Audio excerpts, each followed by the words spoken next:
સુરતથી મુસાફરોને ટ્રેનમાં જવાની મુશ્કેલી પડી રહી છે.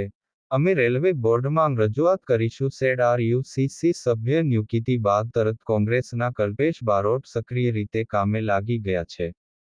સુરત રેલવે સ્ટેશન પરથી મુસાફરોને પડતી ટ્રેનોની મુશ્કેલીથી લઈને તમામ પ્રશ્નોના ઉકેલ માટે ZRUCC કમિટી કામ કરી રહી છે. ત્યારે આ કમિટીના સભ્ય તરીકે કોંગ્રેસના કલ્પેશ બારોટની નિમણૂક કરવામાં આવી છે. ત્યારે કલ્પેશ બારોટે કહ્યું કે, અગાઉ પણ મેં 2008-2014 દરમિયાન આ પદ પર સેવા આપી છે.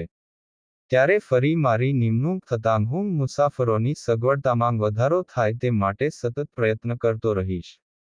રેલવેના ઘણા વણઉકેલ્યા પ્રશ્નોને વાચ મળશે તેવી લાગણી લોકો વ્યક્ત કરી રહ્યા છે. ત્યારે કલ્પેશ બારોટે કહ્યું કે, કેન્દ્રીય રેલવે મંત્રાલય દ્વારા વેસ્ટર્ન રેલવે ZRUCC કમિટીમાં કેન્દ્રીય રેલવે મંત્રીના આદેશથી આ નિમણૂક 2 વર્ષ માટે કરવામાં આવી છે.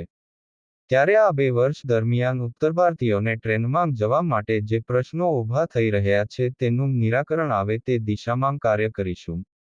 સુરત સ્ટેશનની કાયાપલટ અને ઉધના રેલવે સ્ટેશનને રિમાર્કેબલ બનાવવા અંગે પણ કલ્પેશ બારોટે કહ્યું કે, અમે વર્ષોથી ઉધના રેલવે સ્ટેશનને લઈને માંગ કરી રહ્યા હતા. સાથે જ સુરતના રેલવે સ્ટેશનના વિકાસને લઈને જે માંગ કરી રહ્યા હતા તેના કારણે જ આજે કામગીરી થઈ રહી છે. તે કામગીરી વધુ સારી થાય તે દિશામાં પણ પ્રયત્નો કરીશું. આપનો પરિચય? Kalpesh Barot, member ZRUCC western railway.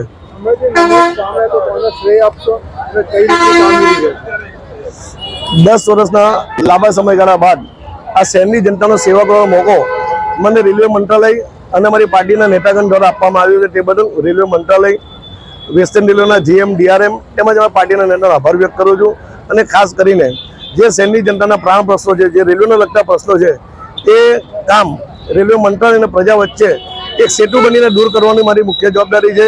એમાં હું પરિપૂર્ણ થઈશ એટલો મને વિશ્વાસ છે. અને ભૂતકાળમાં હું જ્યારે મેમ્બર હતો ત્યારે ઉત્તરાયણ સ્ટેશનની મેં રજૂઆત કરેલી હતી. એને ધ્યાનમાં રાખીને રેલવે મંત્રાલય દ્વારા ઉત્તરાયણ સ્ટેશનનો ખૂબ સારો વિકાસ કરવામાં આવ્યો છે.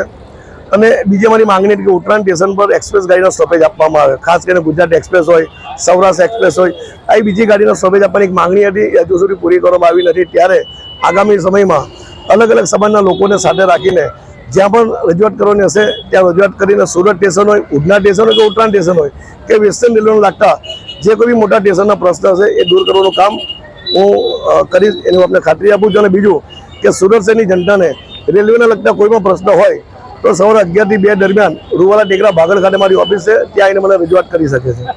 કેમેરામેન સાબિર અલી સૈયદ સાથે કાદિર શેખ, કર્તવ્ય ગુજરાત ન્યૂઝ, સુરત.